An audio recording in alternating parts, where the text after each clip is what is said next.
There's something called the efficient market theory, which says that there's nothing in the data, let's say price data, which will indicate anything about the future, because the price is sort of always right. The price is always right in some sense.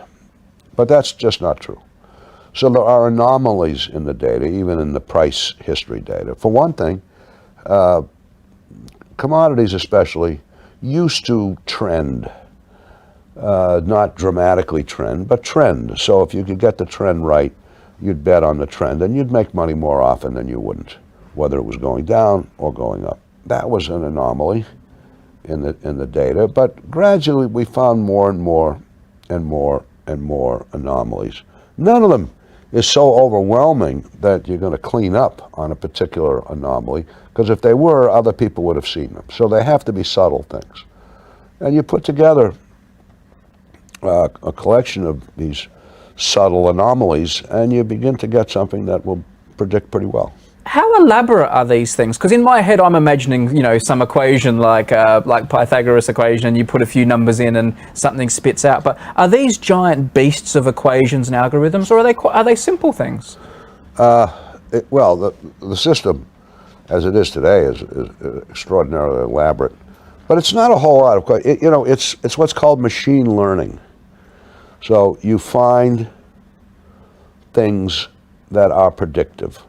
You might guess, such and such should be predictive, might be predictive, and you test it out in the computer, and maybe it isn't, maybe it isn't. You test it out on long-term historical data and price data and other things, and then you add to the system this if it works, and if it doesn't, you throw it out.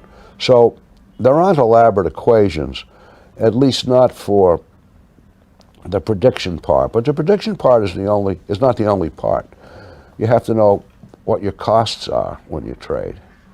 You're going to move the market when you trade. Now, the average person will buy 200 shares of something, and he's not going to move the market at all because it's too small. But if you want to buy 200,000 shares, you're going to push the price.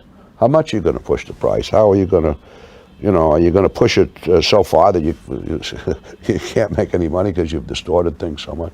So you have to understand costs, and that's something that's important. And then you have to understand how to minimize the volatility of the whole assembly of positions that you have, and be. So you have to do that. That last part takes some fairly sophisticated applied mathematics, not earth-shattering, but fairly sophisticated. What discipline of mathematics or disciplines? Is it multidisciplinary, or are we talking? It's mostly statistics. It's mostly statistics, and some probability theory, but I can't get into what things we do use and what things we don't use. We reach for different things that might be effective. So we're very universal. We don't have any, but it's a big computer model. For one thing, there is a capacity to the major model.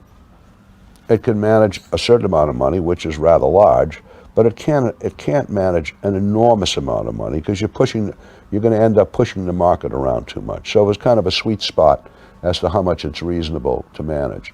Therefore, it would never grow into some behemoth which would, take everybody out, and you'd be the only player. I mean, well, of course, if you were the only player, there'd be no one to play against. There are limitations, at least the way we see it.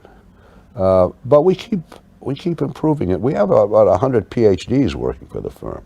That's what I meant.